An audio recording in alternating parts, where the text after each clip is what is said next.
પ્રભુ ઈસુ ખ્રિસ્તમાં આપ સર્વનો આજની અમારી આ ભક્તિ સભામાં આપનો આવકાર કરીએ છીએ અને આશા અને પ્રાર્થના છે કે આજની આ ભક્તિ સભા તમને આશીર્વાદિત રહે, આત્મિક ખોરાક તમને પૂરો પાડે. આવો પ્રભુના વચનોમાં જતા પહેલાં આપણે ટૂંકી પ્રાર્થના કરીએ ને આપણા મનોને, આપણા હૃદયોને આપણે પ્રભુના વચનોને ગ્રહણ કરવાના માટે આપણે તૈયાર કરીએ. પ્રભુજી, આ વચન એ તમારું વચન છે, એ જીવંત વચન છે અને એને સમજવાના માટે ને સમજાવવાના માટે તમારા પવિત્ર આત્માની સહાયતા, તમારા પવિત્ર આત્માની દોરવણી તમે અમને પરિપૂર્ણ કરો. અને આ જે કંઈ વચન પ્રભુ આજે અમારી પાસે આવે ને આધીન થવાના માટે તમે અમને કૃપા આપો, એ જ અમારી પ્રાર્થના છે. ઈસુ પ્રભુના નામમાં કહીશ, આમેન. આપણો જે આ વર્ષનો જે આપણો મુદ્રાલેખ છે, જે આધાર જે વચન છે, એ એફેસીઓનો પત્ર તેનો 4થો અધ્યાય ને તેની 13મી કલમ, ત્યાં સુધી કે આપણે સૌ દેવના દીકરા પરના વિશ્વાસથી તેના જ્ઞાનથી જે એક્ય પ્રાપ્ત કરીએ અને એમ પ્રૌઢ પુરુષોત્તમમાં એટલે ખ્રિસ્તની સંપૂર્ણતાની પાયરીએ પહોંચીએ. એમ પ્રૌઢ પુરુષોત્તમમાં એટલે કે ખ્રિસ્તની સમાનતાની પાયરી સુધી આપણે પહોંચીએ. એ આપણો આ વર્ષનો આપણો મુદ્રાલેખ છે, ધ્યેય છે કે આપણે મંડળી તરીકે આપણે કેવી રીતે એ ખ્રિસ્તની સંપૂર્ણતાની પાયરી સુધી આપણે પહોંચી શકીએ, વધુને વધુ ખ્રિસ્ત સમાન આપણે કેવી રીતે બની શકીએ. આ લેન્ટના દિવસોમાંથી આપણે જ્યારે પસાર થઈ રહ્યા છીએ ત્યારે આ લેન્ટ એ આત્મખોજ અને આત્મ કષ્ટના દિવસો છે. મોટા ભાગે આ જે 40 દિવસો છે એની અંદર પ્રભુ ઈસુ ખ્રિસ્તે આપણા માટે જે દુઃખ સહન કર્યું છે, પ્રભુ ઈસુ ખ્રિસ્તે કાલ્વરીના વધસ્તંભ પર એમણે જે બલિદાન આપ્યું છે, એ બલિદાનને આપણે યાદ કરીએ છીએ, એ દુઃખોને આપણે યાદ કરીએ છીએ અને એ દુઃખોને યાદ કરતા આપણે આત્મકષ્ટ કરીએ છીએ, આત્મપરીક્ષણ કરીએ છીએ કે પ્રભુનો આત્મા આ દિવસોમાં આપણને શું કહેવા માંગે છે. ઘણા બધા લોકો 40 દિવસના ઉપવાસ કરે છે. ઘણા લોકો ઘણી બધી બાબતો 40 દિવસ માટે એનો ત્યાગ કરે છે. કેટલાક લોકો કે જે અમે નોનવેજ નહીં ખાઈએ, કેટલાક કહે છે કે અમે ચોકલેટ ખાવાનું બંધ કરી દઈશું, કેટલાક કહે છે અમે કોફી પીવાનું બંધ કરી દઈશું. ઘણી બધા આવા નિર્ણયો લેવામાં આવે છે, કશું ત્યાગ કરવાની એની પાછળ કે પ્રભુ ઈસુ ખ્રિસ્તે આટલું બધું આપણા માટે ત્યાગ કર્યો છે, આપણા માટે આટલો બધો ભોગ આપ્યો છે, તો આપણે પ્રભુ ઈસુ ખ્રિસ્તના માટે શું ભોગ આપી શકીએ છીએ, શું ત્યાગ કરી શકીએ. ઘણા બધા એમ વિચારે છે કે મારી સાથે એક મારા કોવર્કર હતા, એને કોફી વગર ચાલે નહીં, કોફી જોઈએ જ અને કે આ 40 દિવસોમાં હું કોફી નહીં પીવું. સમથિંગ દેટ ડેડિકેશન એને સમથિંગનો ત્યાગ કરો, ભોગ આપો. અને એ બતાવે છે કે આપણે એ પ્રભુ ઈસુએ આપણા માટે જે દુઃખો સહન કર્યા છે એના દુઃખોમાં ભાગ્યા આપણે બનવાના માટે આપણે પ્રયત્ન કરીએ છીએ. આ લોકો બધા 40 દિવસોના ઉપવાસ કરે છે અને એટલે એ બધી સારી બાબત છે. આજના વચન તરફ આપણે આવીએ. માથીની લખેલી સુવાર્તા અને તેનો 6થો અધ્યાય. આ જે માથીની લખેલી સુવાર્તા અને તેનો 5, 6 અને 7, આ 7 જે અધ્યાયો છે એને આપણે પહાડ પરનું ભાષણ કહીએ છીએ, સરમન ઓન ધ માઉન્ટ. પહાડ પરના ભાષણ તરીકે એને ઓળખવામાં આવે છે. અને આ જે પહાડ પરનું જે ભાષણ છે એનો જે મુખ્ય જે હેતુ છે અને એ તો એ છે કે પ્રભુ ઈસુ ખ્રિસ્ત એ રાજા તરીકે આ પૃથ્વી પર એનું રાજ્ય સ્થાપન કરવા માટે આવેલા છે. અને એ રાજ્ય પ્રભુ ઈસુ ખ્રિસ્તનું જે રાજ્ય છે અને એના નાગરિક તરીકે આપણે કેવું જીવન જીવવું જોઈએ, એના નાગરિક કેવા હોવા જોઈએ, એ બાબતો આપણને આ 5, 6 અને 7 અધ્યાયની અંદર જોવા મળે છે. અને એ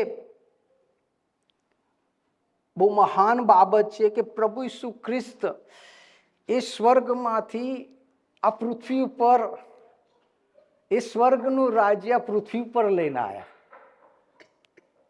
અને આપણને આપણી કોઈ યોગ્યતા, આપણી કોઈ લાયકાત, આપણી કોઈ સારાપણું ન હોવા છતાં આપણને એ ઈસુ જે રાજા છે, એ સ્વર્ગના રાજા છે, એના આપણને નાગરિક બનાવ્યા છે. Amen, hallelujah. બ્રિટિશ સિટીઝન હોવું એ બહુ ગૌરવની વાત છે ને. બધાને એમ થાય છે કે યસ, આઈ એમ બ્રિટિશ સિટીઝન. એક ગૌરવની વાત છે. અને પણ એ જ્યારે બ્રિટિશ સિટીઝન તમે બનવા જાઓ છો ત્યારે તમારે ઓથ લેવી પડે છે. અને ઓથની અંદર તમારે એ કબૂલ કરવું પડે છે કે અમે હવે જ્યારે બ્રિટિશ નાગરિક બની રહ્યા છીએ તો અમે બ્રિટિશનું જે બંધારણ છે એ બંધારણનું અમે પાલન કરીશું, એના નીતિ નિયમોનું અમે પાલન કરીશું, એના નીતિ નિયમો પ્રમાણે અમે જીવન જીવીશું. એ ઓથ તમે જ્યાં સુધી ન લો ત્યાં સુધી તમને બ્રિટિશ સિટીઝન બનાવવામાં આવે નહીં. એ ઓથ લેવી એ જરૂરી છે. તમારે ઓથ દ્વારા તમારે એ કબૂલ કરવું પડે કે યસ, હું હવેથી આ દેશનો જ્યારે હું નાગરિક બની રહ્યો છું ત્યારે નાગરિક તરીકેની મારી જે ફરજો છે એ અદા કરવાના માટેની હું બાહેધરી આપું છું. અને એ જ રીતે આપણે જ્યારે સ્વર્ગના નાગરિક આપણને બનાવવામાં આવ્યા છે, એ સ્વર્ગની નાગરિકતા આપણને આપવામાં આવી છે, ત્યારે એ સ્વર્ગના નાગરિક તરીકે પ્રભુ ઈસુ ખ્રિસ્ત એ આપણી પાસેથી કેવી બાહેધરીની અપેક્ષા રાખે, કેવા જીવનની અપેક્ષા રાખે છે, એ બાબતો અહીંયા આગળ આ પહાડ પરના ભાષણની અંદર 5, 6 અને 7 અધ્યાયની અંદર જોવા મળે છે. આજે જે શાસ્ત્ર વચન આપણે વાંચ્યું છે માથીની લખેલી સુવાર્તા અને તેનો 6 અધ્યાય ને તેની 19 થી 24 કલમ, આ જે કલમો છે 19 થી 24 કલમોની અંદર 3 બાબતો ઉપર આપણે આજે ફોકસ કરવા માંગીએ છીએ. પહેલી બાબત છે કે પ્રભુ ઈસુ ખ્રિસ્ત અહીંયા આગળ આપણને 3 પ્રકારની જે પસંદગી છે, જે ચોઈસ આપણી આગળ મૂકે છે, અને એ ચોઈસ આપણે પસંદ કરવાની જરૂર છે. પહેલી જે પસંદગી છે એ 2 દ્રવ્યો વચ્ચેની પસંદગી છે. ચોઈસ બિટવીન ટ્રુ ટ્રેઝર, 2 જે દ્રવ્ય છે એ વચ્ચે આપણે પસંદગી કરવાની છે. અને ત્યાર પછી છે 2 પ્રકારની જે દ્રષ્ટિ છે, વિઝન છે. ચોઈસ બિટવીન 2 વિઝન, 2 પ્રકારની દ્રષ્ટિ વચ્ચે પસંદગી કરવાની છે. અને ત્રીજી બાબત જે આપણને આ પેરેગ્રાફમાં જોવા મળે છે એ છે 2 પ્રકારના માલિકો વચ્ચે, ચોઈસ બિટવીન 2 માસ્ટર્સ. આ 3 પ્રકારની પસંદગી આપણને આ જે કલમો આપણે 19 થી 24 વાંચીએ એમાં કરવાના માટે પ્રભુ ઈસુ ખ્રિસ્ત આપણને આહ્વાન આપે છે.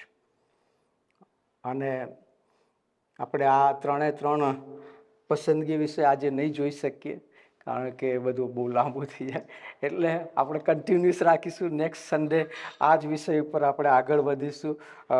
અને આજે આપણે ફક્ત જે પહેલી પસંદગી છે એ સંબંધી આપણે વિચાર કરવા માંગીએ છીએ. આ જે પ્રભુનું વચન છે ને, એ પ્રભુનું વચન એ બે ધારી તલવાર સમાન છે. એટલે કે બંને બાજુ કાર્ય કરે છે, આગળ બી કાર્ય કરે છે ને પાછળ બી કાર્ય કરે. મતલબ કે એ તમને બી લાગુ પડે છે ને મને બી એટલું જ લાગુ પડે છે.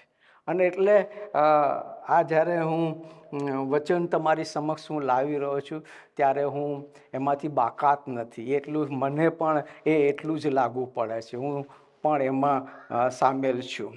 તો પહેલી પસંદગી વિશે આપણે બે જે ચોઈસ છે એની વિશે આપણે અહીંયા આગળ જોઈએ છે. માથીની લખેલી સુવાર્તા તેનો 6 અધ્યાય ને તેની 19 અને 20મી કલમ.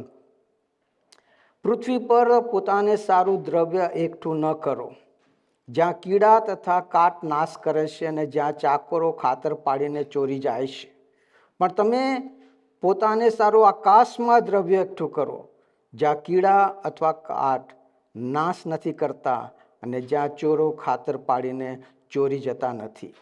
કેમ કે જ્યાં તમારું દ્રવ્ય છે ત્યાં જ તમારું ચિત્ત રહેશે.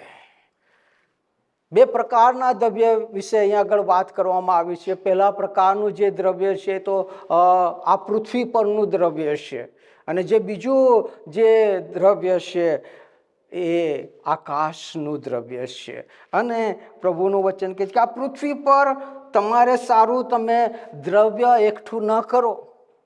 એનો મતલબ એવો થતો નથી કે આપણે કોઈ કામ ધંધો નથી કરવાની, કોઈ નોકરી નથી કરવાનું, કોઈ પેલા સાધુ બનીને કોઈ જંગલમાં કે પહાડ ઉપર જતું રહેવાનું છે, એવો આનો મતલબ નથી. આ જે વચનો છે એ વચનો માં પ્રભુ ઈસુ ખ્રિસ્ત એ બાબતો કહેવા માગે છે કે તમે તમારા જે ભૌતિક વાના છે એ ભૌતિક વાનાની પાછળ તમે આંધળી દોટ મૂકશો નહીં. એ ભૌતિક વાના ની પાછળ તમે તમારું સમગ્ર જીવન તમે ખર્ચી નાખશો નહીં. ઘણી બધી વખત આપણે આપણા જીવનની અંદર ભૌતિક વાના એને આપણું સ્ટેટસ બનાવી લઈએ છીએ. મારી પાસે બંગલો છે, મારી પાસે કાર છે, મારી પાસે આ છે, મારી પાસે તે છે, મારી પાસે ભલાણું છે, ઢેકણું છે, અને એ મારી ઓળખ બની જાય છે કે આ જગતની કેટલી બધી બાબતો મારી પાસે છે અને એ મારું સ્ટેટસ છે. મારી પાસે ભૌતિક વાનાઓ કેટલા છે એ અગત્યનું નથી. માય કેરેક્ટર, મારું ચારિત્ર એ મારી ઓળખ હોવી જોઈએ. મારા ભૌતિક વાના એ મારી ઓળખ ના હોવી જોઈએ. અને ધનવાન હોવું, અમીર હોવું અને આ જગતના બધા વાના હોવા એમાં કશું ખોટું નથી. બાઇબલમાં એવા ઘણા બધા ઉદાહરણો આપણને જોવા મળે છે. ઇબ્રાહિમ એ બહુ જ અમીર વ્યક્તિ હતો, ઈસાક એ અમીર હતો, યાકૂબ બહુ અમીર હતો, એ ધનાઢ્ય હતો, યુસુફ એ વડાપ્રધાન હતો, દાઉદ એ રાજા હતો. અને સુલેમાન વિશે તો એવું કહેવામાં આવે છે કે એના જેટલો અમીર તો કોઈ હતો નહીં દુનિયા ઉપર. એના જેટલો અમીર કોઈ થયો નથી કે જેણે યરુશાલેમની અંદર સોનાને પથ્થરની તોડે કરી નાખ્યું. એટલો ધનવાન વ્યક્તિ હતો. અને અય્યુબ વિશે આપણે પાછલા દિવસોમાં આપણે જોઈ શકીએ કે એ સમયનો સૌથી ધનાઢ્ય વ્યક્તિ એ અય્યુબ હતો. પણ તમે આ બધાના જીવનોમાં જુઓ, એ અમીર હોવા છતાં અય્યુબના જીવનમાં આપણે જોયું કે એ ધનાઢ્ય હતો. એની પાસે પુષ્કળ રાચર ચીલો અને સૌથી વધારે ભૌતિક વાના એની પાસે હતા. એ અય્યુબ વિશે પ્રભુ ઈસુ ખ્રિસ્ત ઈશ્વર એ સાક્ષી આપે છે કે મારો સેવક કે જેઓ અન્યાયથી દૂર રહેનારો, નિર્દોષ, પ્રમાણિક, એવો પ્રભુ ઈશ્વર પોતે એના વિશે એ સાક્ષી આપે છે. અને એ બહુ અગત્યની બાબત છે કે આપણી પાસે શું છે, કેટલા બધા ભૌતિક વાના છે, મારી પાસે કેટલું રાચરચીલું છે, મારી પાસે શું છે, એ અગત્યનું નથી. પણ ઈશ્વર જ્યારે મને જુએ છે ત્યારે ઈશ્વર મારા વિશે શું સાક્ષી આપે છે. આજે આપણે એવા સમાજમાં જીવીએ છીએ કે જ્યાં આગળ ભૌતિક વાનાઓની પાછળ એ આંધળી દોટ મૂકવામાં આવે છે. આ જોઈએ છે, મારે પેલું જોઈએ છે, મારે પલાણું જોઈએ છે. અને ખાસ કરીને જ્યારે આ દેશમાં આવી જઈએ ને ત્યારે કહે છે કે મારે મિલિયનર બની જવું છે, કરોડપતિ મારે બની જવું છે, અને એના માટે મારે જે કંઈ હાથકંડા મારે અપનાવવા પડે બધા અપનાવીશ, મારે આખું જગત જોઈએ છે. આ પૃથ્વી પર દ્રવ્ય મારે જોઈએ છે, મારે એકઠું એ ભૌતિક વાના. પ્રભુ કે એ દ્રવ્યની પાછળ ના જશો, ભૌતિક વાનાઓની પાછળ ન જશો, ભૌતિક આશીર્વાદોની પાછળ ન જશો, પણ આકાશમાં તમારું દ્રવ્ય એકઠું કરો. કેટલાક તો ખબર છે, સવારે ઉઠે ને ત્યારથી મોબાઈલ પર પેલી શોપિંગ એડ જોવા લાગે. ઓહો, આ ડ્રેસ 100 પાઉન્ડનો હતો, 50 પાઉન્ડમાં થઈ ગયો, લઈ લો લઈ લો. લેવાની જરૂર હોય કે ના હોય, ઓહ આ તો બહુ સરસ છે, આજે discount, 30% discount, 50% discount, take it, લઈ લો. આ આપણી મેન્ટાલિટી છે. સાચું કહું છું? આ ભૌતિક વાનાની જરૂર હોય કે ના હોય એ નહીં જોવાનું, પણ અને કહીએ ને આ ખોટા ખર્ચા શું કામ, શા માટે આ ખોટા ખર્ચા કર. એક દિવસ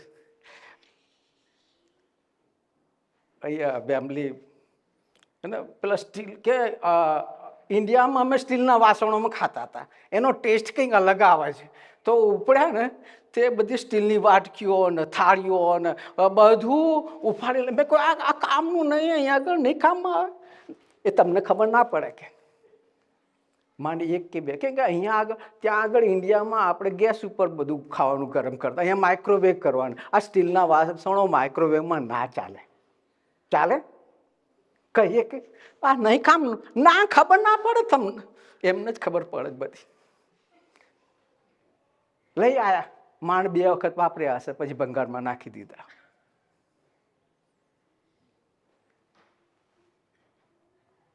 આ આંધળી દોડ, ભૌતિક વાના, ભૌતિક જરૂરિયાત ના હોય તો પણ પ્રભુ કહે છે કે આ હું નથી કહેતો, પ્રભુ કહે છે કે આ પૃથ્વી પરના દ્રવ્ય વાનાઓની પાછળ ના દોડ મૂકો. એ કેટલાક લોકોને ખબર છે ને, આપણે જેવી રીતે વર્કહોલિક હોય છે ને, વર્કહોલિક એમને કામ જ કરવું પડે. હા, એવા શોપહોલિક હોય છે જેમને શોપિંગ કર્યા વગર જપ ના પડે. પેલો પગાર આવે ને હાથમાં પાઉન્ડ આવે ને એટલે ખજવાડાવા લાગે, ક્યારે એમાંથી શોપિંગ જડવા જતા રહી. સાચું કહું છું? શોપિયોહોલિક, શોપિંગ જ કરવા જોઈએ.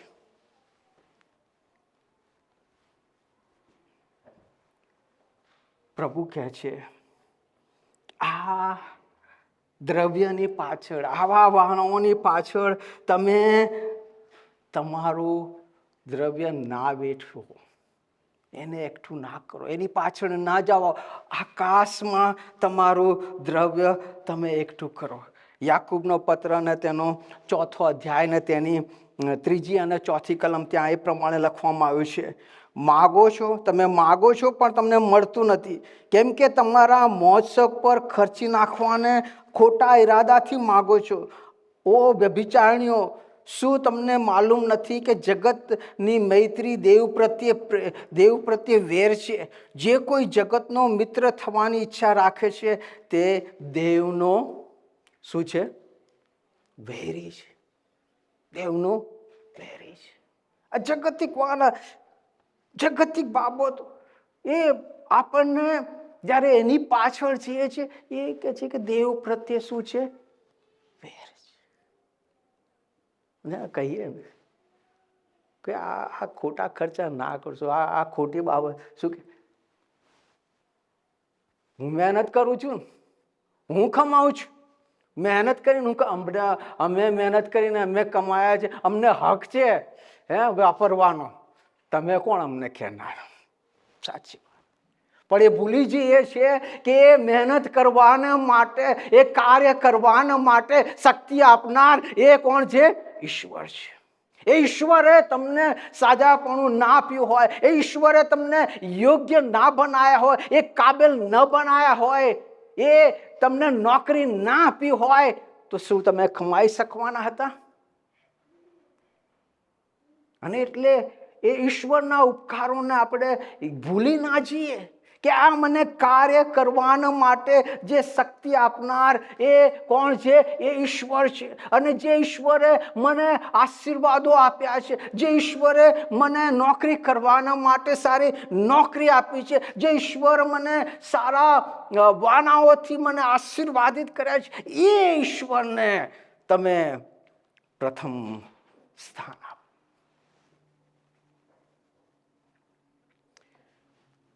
ગયા રવિવારે દેવીશનભાઈ એ આપણને પ્રભુ ઈસુ ખ્રિસ્તના પરીક્ષણ વિશે આપણને જણાવ્યું હતું. એમાં જે પ્રભુ ઈસુ ખ્રિસ્તનું શેતાન પરીક્ષણ કરે છે, શું કરે છે? તું મારું પગે પડીને મારું ભજન કર, અને જો આ બધા સગળા વાના હું તને આપીશ. અને શેતાન એ જ ચાહે છે.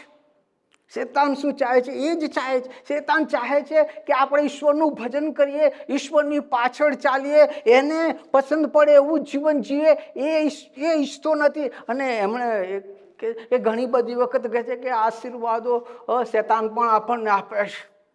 અને એ હકીકત મને તો જોવા મળે છે. કેમ કે આજે આપણે આશીર્વાદોની પાછળ એટલા બધા જતા રહ્યા છીએ, એની પાછળ એટલા બધા આપણે એ થઈ ગયા છે. અને એ જ એનો હેતુ છે, એ જ એની ટ્રીક છે કે આપણને ઈશ્વરથી દૂર રાખે. તમે જુઓ, આપણા જીવનોને આપણે જોઈએ.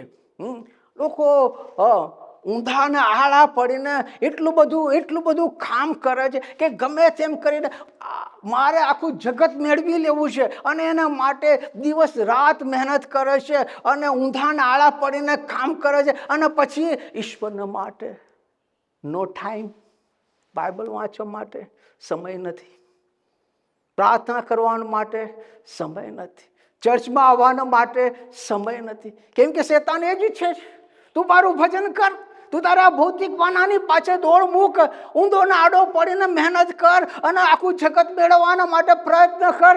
અને એ શેતાન કહે છે કે હા, હું ખુશ થઈ જાઉં છું. કેમ કે હવે આ લોકોને એટલા બધા બિઝી કરી નાખ્યા છે જગત અને જગતિક વાનાઓની અંદર, કે એમને હવે પ્રભુ ઈસુના માટે સમય નથી.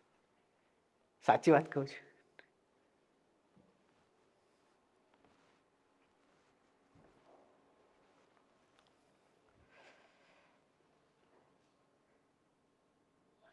માંથી 6:33 લખવામાં આવ્યું છે, પ્રથમ તેના રાજ્યને અને તેના ન્યાયપણાને શોધો, એટલે એ બધા વાના પણ તમને શું કરવામાં આવશે? આપવામાં. આ બધા આપણે ગયા વર્ષે આપણે આ કલમ મોડે કરી હતી ને, બધાને મોડે આવડે છે? ફરીથી બોલશો? પ્રથમ તમે તેના રાજ્યને તથા તેના ન્યાયપણાને શોધો, એટલે બધા વાના તમને આપવામાં આવશે. આ કોનું વચન છે? ઈશ્વરનું વચન છે. બાઇબલમાં લખેલું છે કે નહીં લખેલું? પણ કે છે કે ના, હું તો પ્રથમ કે છે કે આ જગત અને જગતના વાનાઓને શોધીશ. હું તો આ જગત અને જગતના વાનાઓની પાછળ દોડીશ, આંધળી દોટ મૂકીશ. મારે તો આખું જગત જોઈએ છે, મારે તો આખી જગતના વાનાઓ જોઈએ છે. અને ઈશ્વરને ભૂલી જઈએ છે. જે લખવામાં આવે છે ને એનાથી તદ્દન ઉલટું જ કરીએ છીએ કે પ્રથમ તેના રાજ્યને અને તેના રાજ્યને તથા તેના ન્યાયપણાને શોધો, અને એ બધા વાના તમને આપો. એ કે ના, અમે તો પેલા બધા જ વાનાઓને શોધીશું, અને પછી ટાઈમ મળશે તો અમે ઈશ્વરને અને ઈશ્વરની બાબતોને અમે સોંપીશું. અને એટલા માટે પ્રભુ કહે છે કે આ પૃથ્વી પરનું દ્રવ્ય તમે એકઠું ના કરો. આ પૃથ્વી પરના વાનાઓની પાછળ, જગતિક વાના અને જગતિક બાબતોની પાછળ, એ તો નાશવંત છે. એ તો નાશવંત છે, આજે છે અને કાલે નહીં હોય. અને એની પાછળ તમારો કે છે કે સમય અને તમારી મહેનત ને આખું તમારું જીવન એની પાછળ તમે બરબાદ ના કરો. અને બીજી બાબત પ્રભુ ઈસુ અહીંયા આ કહે છે, 22મી કલમ.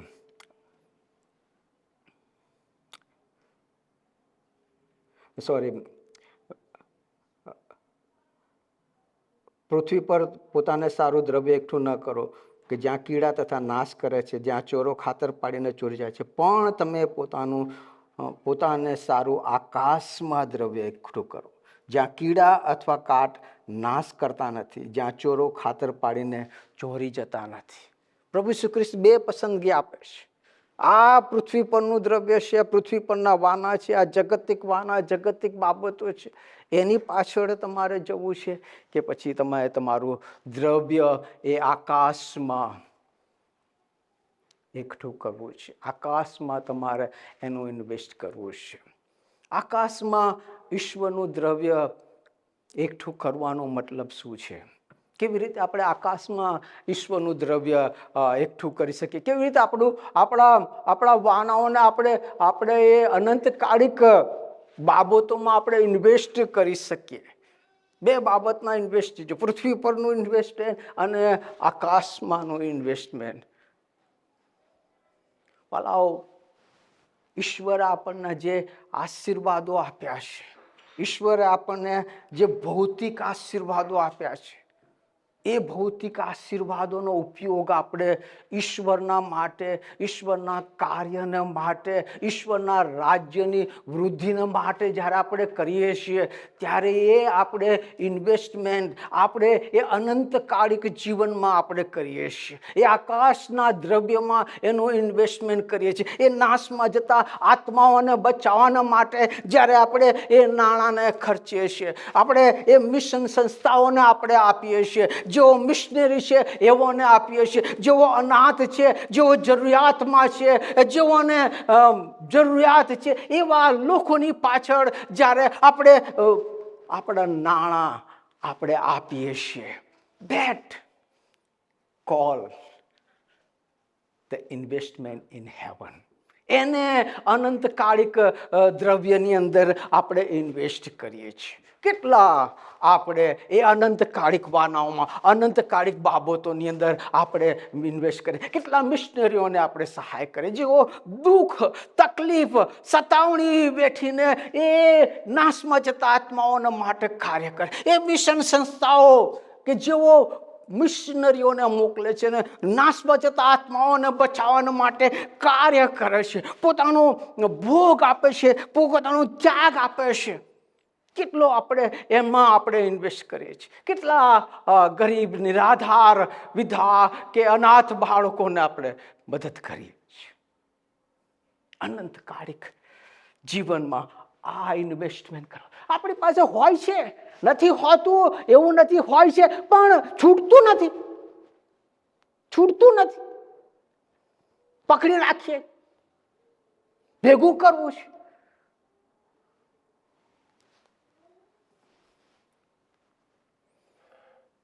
માથી લખેલી સુવાર્તા તેનો 25મો અધ્યાય,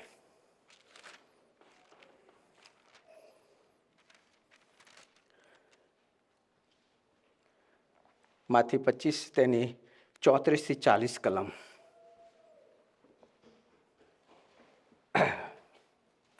ત્યારે માંથી 25 તેની 34 થી 40 કલમ.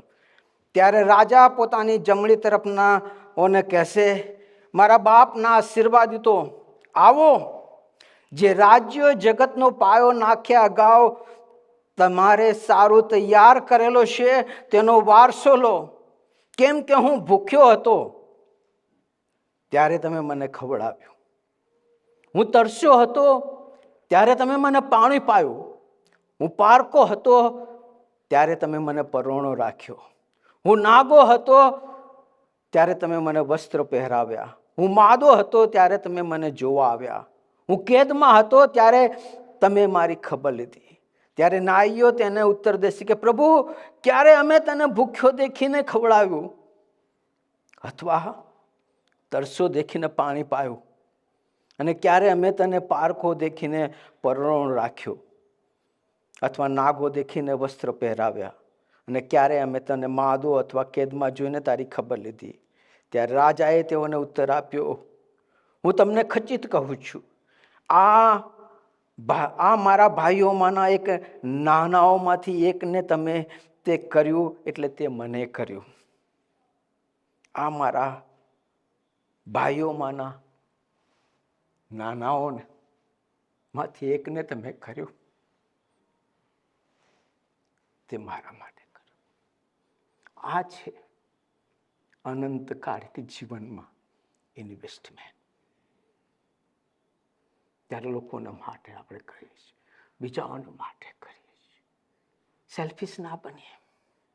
ઈશ્વરે આપણને જે આશીર્વાદો આપ્યા છે, એ આશીર્વાદોનો ઇન્વેસ્ટમેન્ટ આપણે ઈશ્વરના માટે, ઈશ્વરના રાજ્યના માટે, ઈશ્વરની કાર્યના માટે, નાશમાં જતા આત્માઓના માટે જ્યારે આપણે એને ઇન્વેસ્ટ કરીએ, ત્યારે પ્રભુ કહે છે કે મારા આકાશમાંના મારા આશીર્વાદી તો આવો જ, જે વારસો એ તમે મૂક્યો છે એના તમે વારસદાર. બે ચોઈસ આપણે કરવાની છે. જાગતિક વાના, જાગતિક બાવના, બધું જાગતિક દ્રવ્યની પાછળ આપણે જવું છે કે આકાશનું જે દ્રવ્ય છે, આકાશમાં છે, એમાં આપણે ઇન્વેસ્ટ કરવાની જરૂર છે. બે બાબતો કહીને હું બંધ કરીશ. તે લગભગ 2-3 વર્ષ પહેલાની બાબત છે કે અમે ઇન્ડિયા ગયા હતા. મારા વાઈફને શોપિંગનો બહુ શોખ હોય છે, એટલે અમે સીજી રોડ ઉપર શોપિંગ કરવા માટે ગયા હતા. મને શોપિંગનો શોખ હતો ને હું તો કારમાં બેસી રહ્યો હતો, કેમ કે મને ગમતું ને, એટલે હું કારમાં બેસી રહ્યો તે બધા શોપિંગ કરીને આવ્યા. ત્યાં આગળ પેલા ગરીબ છોકરાઓ હોય છે ને, એ બધું કશું વેચતા હોય છે, ભીખ માગતા હોય છે બીજા અર્થમાં. તો મારા એક છોકરી હતી, 10-12 વર્ષની છોકરી હતી, એને પૈસા આપવા લાગી. તો કે બેન, મારે પૈસા નથી જોઈતા, મને ચપ્પલ લઈ આપો. પગમાં ચપ્પલ નતા. બાજુમાં જ એક ચપ્પલનો શોરૂમ હતો, મેટ્રો કે બહુ સારી દુકાન હતી. મારે કે ચલો તને લઈ જઈએ. ના ના બેન, આ બહુ મોંઘી દુકાન છે, અહીંથી નહીં કે છે, આગળ કે છે એક સસ્તી દુકાન છે, ત્યાંથી લઈ આપો. લઈને ગયા. એને કીધું લઈ લે, તારે તને જે પસંદ પડે તું લઈ લે. અને છોકરીએ એને જોઈતા હતા ચપ્પલ, એને લઈ આવ્યા. લઈને પાછા ત્યાં કાર પાસે આવ્યા. આ બાબત હું છે ને જિંદગીમાં કદી ભૂલી શકતો નથી. એ છોકરીના મુખ ઉપર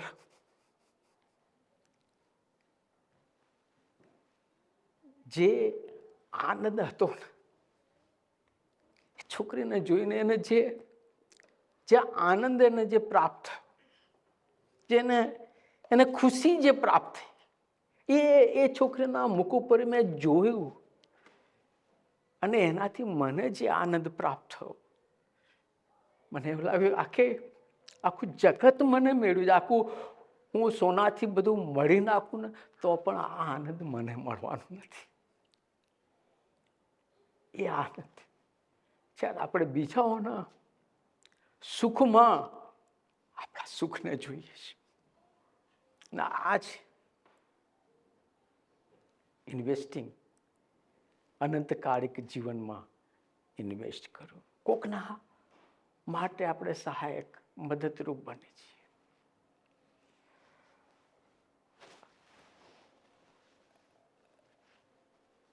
આ ઉદાહરણ મેં ઘણી બધી વખત કીધેલું છે, અને અત્યારે આજના આ સંદેશામાં આ સારું એવું મેળ પડે છે. એટલે ફરીથી કહું છું, એક બેન હતા, બહુ અમીર વ્યક્તિ હતા, મંડળીના અમીર સદસ્ય હતા.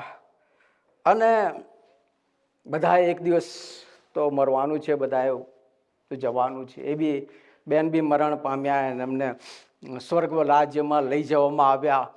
અને પછી એ દૂત એમને સ્વર્ગ રાજ્યની અંદર એમને બતાવે છે બધું. અને બધાના બધા જે રહેઠાણો હોય છે કે ભાઈ તમારી મંડળીના આ સદસ્ય છે, એમનું આ મકાન છે, એમનું આ રહેઠાણ છે, પેલું એમ કરીને ચાલતા ચાલતા ચાલતા ઠીક અંત ભાગ સુધીમાં જાય છે. અને ત્યાં આગળ એ જોવે છે કે એક બહુ જ મોટો આલિશાન સુંદર બંગલો છે. અને બહુ જ મોટા અને કિંમતી આરસપાન એવા કિંમતી પથ્થરોથી એને બનાવવામાં આવ્યું છે. ને એ બહેનને તો લાગ્યું કે આ મકાન તો કહે છે કે મારું જ હોવું જોઈએ. હું પૃથ્વી પર કહે છે કે એટલા એસો આરામમાં જીવન જીવ્યું છે મેં, એટલું બધું કહે છે કે મારી પાસે બધું હતું. કહે છે આ મકાન, આ બંગલો એ મારો હોવો જોઈએ. અને એ બંગલાની બાજુમાં એક નાની ઝૂંપડી હતી, તૂટેલી ફૂટેલી. અને દૂતે કહ્યું કે આ ઝૂંપડી છે ને એ તમારી છે. એટલે પેલા બહેન તો શોક થઈ ગયા કે એ બને જ નહીં, એ શક્ય જ નથી. કેવી રીતે આ ઝૂંપડી એ મારી હોઈ શકે? કે છે કે હું તો કેટલી બધી પૈસાદાર વ્યક્તિ કે છે કે મેં આખું મારું જીવન કે છે કે એસો આરામની અંદર, સુખ સાહેબીની અંદર અને બધી બાબતોની અંદર અને આ અનંત કાળિક કે છે કે અનંત કાળિક મારું જીવન આ ઝૂંપડીમાં મારે ગાળવાનું. પેલા દૂતે કહ્યું કે ભાઈ અહીંયા આગળ અમારી પાસે કોઈ સામગ્રી હોતી નથી. તમે જે નીચેથી પૃથ્વી પરથી તમે જે સામગ્રી મોકલો છો એનાથી અમે બનાવીએ છીએ. તમારી પાસે પૃથ્વી પર બધું હતું, પણ તમે તમારું ઇન્વેસ્ટમેન્ટ બધું તમારી મોજ મજાને એસો આરામની પાછળ બધું ખર્ચી નાખ્યું. ઉપર તમે કશું મોકલ્યું નથી. અને તમે જે મોકલ્યું એનાથી આ ભાગેલી તૂટેલી જે ઝૂંપડી છે ને એ અમે તમારા માટે બનાવીશું. અને પેલી બેનને બહુ દુઃખ થયું કે મારે આખું અનંતકાળિક જીવન, અનંતકાળિક જીવન કે જેનો અંત નથી, એ જીવન મારે આવી તૂટેલી ફૂટેલી ઝૂંપડીમાં રહેવાનું. અને ત્યારે એમને પસ્તાવો થયો, કાશ હું એ પૃથ્વી પર જે મારું 70-80 કે 90 વર્ષનું જે જીવન, એ થોડાક એ ટૂંકું જીવન, એક ક્ષણિક જીવનમાં જો મેં મારું ઇન્વેસ્ટમેન્ટ અહીંયા સ્વર્ગમાં કર્યું હોત તો આજે મને આ આલિશાન મોટો બંગલો જે છે એમાં મને રહેવા મળત. હવે પસ્તાવાનો કોઈ અર્થ નથી. પેલી બેને પૂછ્યું કે આ બંગલો, આ આલિશાન બંગલો એ કોનો છે? કે એ તમારા ચર્ચના પેલા વિધવા બેન છે ને એમનો છે. કે એમની પાસે કશું નહોતું, પણ એમની પાસે જે કંઈ હતું એ બધું કહે છે કે એમણે બીજાઓના માટે, નાશમાં જતા આત્માઓને બચાવવાના માટે અનંતકાળિક જીવનમાં એમણે ઇન્વેસ્ટ કર્યું. અને આજે એમણે જે ત્યાંથી રહીને પૃથ્વી પર રહીને જે ઇન્વેસ્ટ કર્યું એનાથી અમે આ સુંદર આલિશાન બંગલો બનાવ્યો છે. બાળાઓ, પસંદગી તમારે ને મારે કરવાની છે કે અનંતકાળિક આપણે કેવા વાહનોમાં આપણે વિતાવવી પડે. એ ઝૂંપડીમાં વિતાવવા માંગીએ છીએ કે આલિશાન બંગલામાં વિતાવવા માંગીએ છીએ? જે આપણે એમ લાગે છે કે સ્વર્ગમાં આપણા સઘળા વાહનો આપણને પ્રાપ્ત થાય, તો ઇન્વેસ્ટ ઇન ધ હેવન. અનંતકાળિક જીવનની અંદર ઇન્વેસ્ટ કરો. નાશમાં જતા આત્માઓને ઇન્વેસ્ટ કરો. તમે મિશન સંસ્થાઓમાં ઇન્વેસ્ટ કરો. જેઓ ગરીબ છે, જેઓ નિરાધાર છે, એઓને માટે ઇન્વેસ્ટ કરો. અને આકાશમાં કે છે કે તેનો બદલો તમને મળશે. Amen, hallelujah. આજે અહીંથી આપણે નક્કી કરીને જવું છે, વેર આઈ વોન્ટેડ ટુ ઇન્વેસ્ટ. અનંતકાળિક જીવનમાં મારે ઇન્વેસ્ટ કરવું છે કે આ પૃથ્વી પરના વાનાઓમાં મારે ઇન્વેસ્ટ કરવું છે? હા, લેન્ટના દિવસોમાં આપણે એ બાબતને આપણે વિચારીએ કે મારે કઈ બાબતમાં ઇન્વેસ્ટ કરવું છે. આમેન. આવો પ્રાર્થના કરીએ. પ્રભુજી, અમે તમારો પુષ્કળ આભાર માનીએ છીએ કે તમે તમારા વચનો દ્વારા અમારા હૃદયને તમે સ્પર્શ કર્યો છે. અમારી આંખો, આત્મિક આંખોને તમે ખુલ્લી કરી છે. હા પ્રભુ, અમે કબૂલ કરીએ છીએ કે ઘણી બધી વખત અને મોટા ભાગે પ્રભુ અમે એ દૈહિક વાના, દૈહિક બાબતો અને આ જગત પ્રત્યેના ભૌતિક વાનાઓની પાછળ અમે ભાગતા રહ્યા છીએ, દોડતા રહ્યા છીએ. એમાં અત્યાર સુધી અમે ઇન્વેસ્ટ કરતા રહ્યા છીએ. પરંતુ પ્રભુ, આજે તમારા વચન દ્વારા તમે અમને શીખ્યું છે કે અમારું સાચું ઇન્વેસ્ટમેન્ટ એ તો અનંતકાળિક બાબતોમાં છે. પ્રભુ, એ પ્રમાણે કરવાના માટે અમને કૃપા આપો. અમે એ પ્રમાણે પ્રભુ જીવન જીવીએ કે જેથી કરીને એનો બદલો પ્રભુ અમને અનંતકાળિક જીવનમાં એ પ્રાપ્ત થાય. એ જ અમે પ્રાર્થના કરીએ છીએ. એ પ્રમાણે કરવાના માટે તમે અમને તમારી કૃપા, તમારી સહાયતા, તમારી મદદ તમે અમને પરિપૂર્ણ કરો. ઈસુ પ્રભુના નામમાં વાંચીએ છીએ. આમેન.